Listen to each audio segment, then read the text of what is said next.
Situation B, page 309. Donc, on nous explique que lors d'un lancer de dés cubique équilibré, on note x, la variable aléatoire, qui est égale à la valeur absolue de la différence entre les deux résultats. Un joueur, pour jouer, doit donner 2 €, il lance les 2 dés et il va gagner la somme d'argent correspondant à la valeur de grand X. Alors, première question, donc avec un tableur, on va simuler 1000 parties comme c'est fait dans le livre. Donc on va procéder par étapes.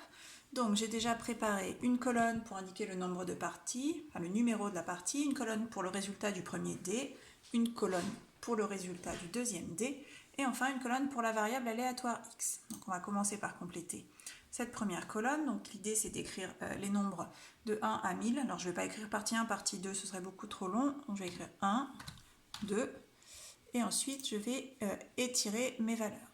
Une seconde. Hop. Voilà, donc j'ai mis 1 et 2, je sélectionne mes deux cellules et j'étire, alors jusqu'à 1000, je ne vais pas le faire jusqu'à 1000, je le ferai sur la prochaine page, donc là j'étire normalement jusqu'à 1000. Ensuite, on va faire la même chose pour le D1, donc le D1 il faut que apparaisse un nombre aléatoire entre 1 et 6. Donc il existe une fonction sur les tableurs qui s'appelle aléa entre bornes, qui permet de faire apparaître un nombre aléatoire entre deux valeurs bien précises. Donc on va rentrer cette formule.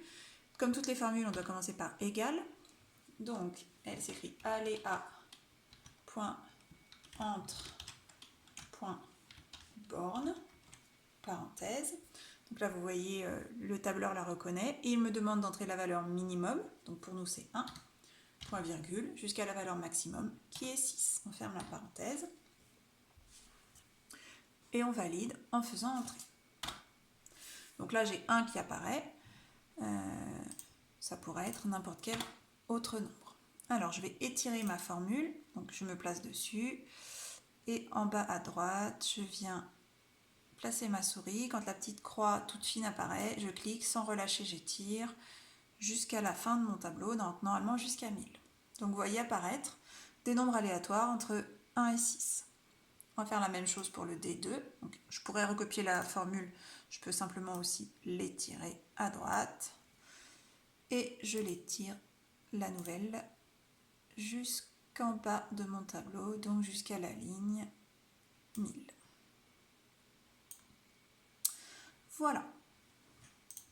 Donc là, on a simulé les 1000 lancers des 2 dés. Maintenant, il faut que l'on fasse calculer au tableur la valeur de notre variable aléatoire grand X à chaque fois. Donc la variable aléatoire, elle est égale à la valeur absolue de la différence entre les deux résultats. Donc ça veut dire que si je fais D1 moins D2, donc ici ça fait 1 moins 3, 1 moins 3 ça fait moins 2, et donc la valeur absolue de moins 2, c'est 2. Donc il faut que ici je réussisse à faire ce calcul au tableur. Donc il existe une formule qui s'appelle APS pour valeur absolue, donc c'est celle qu'on va rentrer, égale APS, parenthèse, et je dois indiquer entre parenthèses le nombre dont je veux déterminer la valeur absolue. Alors moi le nombre, il faut d'abord que le logiciel le calcule, donc en faisant le D1 qu'on trouve dans la cellule B2, moins la valeur du D2 qu'on trouve dans la cellule C2, on ferme la parenthèse et on fait entrer. Donc on trouve bien le 2 que l'on avait fait par le calcul de tête. J'étire ma formule jusqu'en bas de mon tableau et on voit apparaître dans la colonne D les différentes valeurs de grand X. Alors, je peux faire varier mon tableau pour simuler d'autres parties en faisant F9 si vous êtes sous Excel. Moi, je suis sous OpenOffice, donc on fait CTRL-MAJ F9. Donc, je le fais. Vous allez voir. Donc, les valeurs de D1 et D2 changent et du coup, les valeurs de X aussi. Ok. Alors, j'ai changé de feuille, donc j'ai exactement la même chose, sauf que j'ai rajouté une cellule dans laquelle on va indiquer la somme qui est remise au joueur et le gain pour les 1000 parties. Alors ici, je suis bien allée jusqu'à 1000, je vous le montre brièvement. Donc hop, je suis descendue trop bas. Voilà, je suis allée jusqu'à 1000 parties qui se trouvent sur la ligne 1001, puisque la première ligne est consacrée à l'intitulé des colonnes. Alors, j'en suis à la question 1C. Quel calcul peut-on faire pour savoir si le jeu est en faveur du joueur? Donc, en faveur du joueur, ça veut dire qu'il gagne de l'argent. Il ne faut pas oublier qu'au départ, il doit donner 2 euros pour jouer. Donc, si on lui remet plus de 2 euros, tant mieux, il a gagné de l'argent. Mais si on lui remet moins de 2 euros à la fin, il a perdu de l'argent. Donc, en fait, il faudrait que l'on regarde dans cette colonne-là X, quand est-ce qu'on gagne plus de 2 euros, on nous remet plus de 2 euros, pardon, et quand est-ce qu'on nous remet moins de 2 euros. Donc, ce que je vais faire, c'est que je vais calculer la moyenne de ces sommes remises. Donc la moyenne des valeurs de x. Donc depuis x, celui-ci là, qui est dans la cellule D2, jusqu'au dernier qui est dans la cellule D1001. Donc je vais calculer ici, et faire apparaître le résultat de la moyenne de ces valeurs. Donc il existe une formule qui s'appelle moyenne. Et dans les parenthèses, on doit mettre toutes les valeurs. Alors, je ne vais évidemment pas recopier D2, D3, D4 jusqu'à D1001. Je vais dire que je vais de D2 jusqu'à, avec 2 points, D1001. Voilà, j'obtiens une moyenne de 1,97. C'est-à-dire que la moyenne de toutes mes valeurs de x, donc de toutes les sommes remises pour 1000 parties jouées, elle est de 1,97 €. Donc si on n'oublie pas qu'on a donné au départ 2 euros, on ne va rien gagner du tout, on perd 3 centimes. Alors on va faire afficher ici le gain, c'est-à-dire ce que l'on a réellement gagné ou perdu à la fin du jeu, donc le gain algébrique, qui est égal à ce que l'on a gagné, donc cette valeur-là, moins 2 euros que nous avons joué. Donc vous voyez, on retrouve les 3 centimes ici.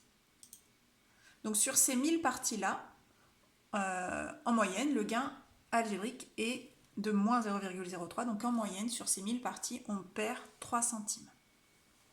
Donc là, je vais utiliser la commande F9 pour simuler d'autres parties. Donc regardez bien ce qui se passe principalement sur la colonne, la cellule gain.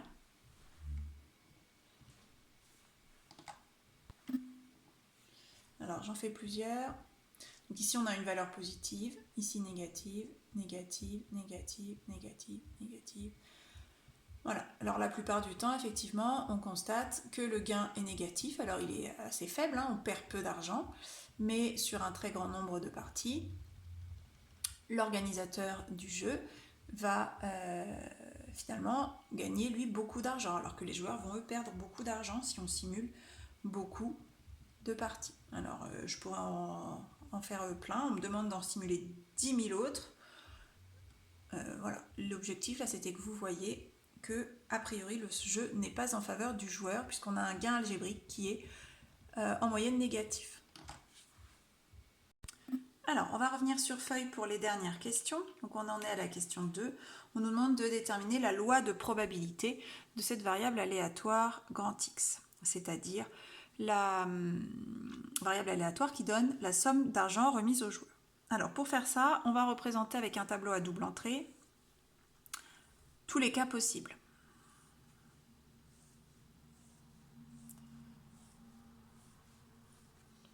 Alors sur la première ligne, je vais représenter les valeurs possibles pour le D1, donc 1, 2, 3, 4, 5, 6. Ici on n'a rien. Et ensuite je vais représenter en ligne les valeurs possibles pour le D2. Alors dans chaque case de mon tableau à double entrée, je vais indiquer les différentes sommes remises à chaque fois. Donc je calcule la différence entre les deux dés, les résultats des deux dés, et je l'indique dans le tableau. Donc si mes deux dés affichent 1, ma différence elle est de 0. Donc dans ce cas-là, le joueur, on ne lui remettra rien du tout comme argent. Ensuite, si c'est 1 et 2, ma différence elle est de 1. Entre 1 et 3, la différence est de 2. Entre 1 et 4, elle est de 3. Entre 1 et 5, de 4, et ainsi de suite. Je vous laisse finir de compléter le tableau. Voilà mon tableau complété. Grâce à lui, je vais pouvoir déterminer la loi de probabilité de grand X. Donc les lois de probabilité, on les fait sous forme de tableau, vous vous souvenez. Donc les valeurs de X sur la première ligne et les probabilités correspondantes sur la deuxième ligne. Alors, les différentes valeurs de grand X possibles, eh bien on les voit dans le tableau, c'est 0, 1, 2, 3, 4 et 5, puisque l'écart entre nos 2 dés est au minimum de 0 si on a le même résultat, au maximum de 5 si on a 1 et 6 sur les dés.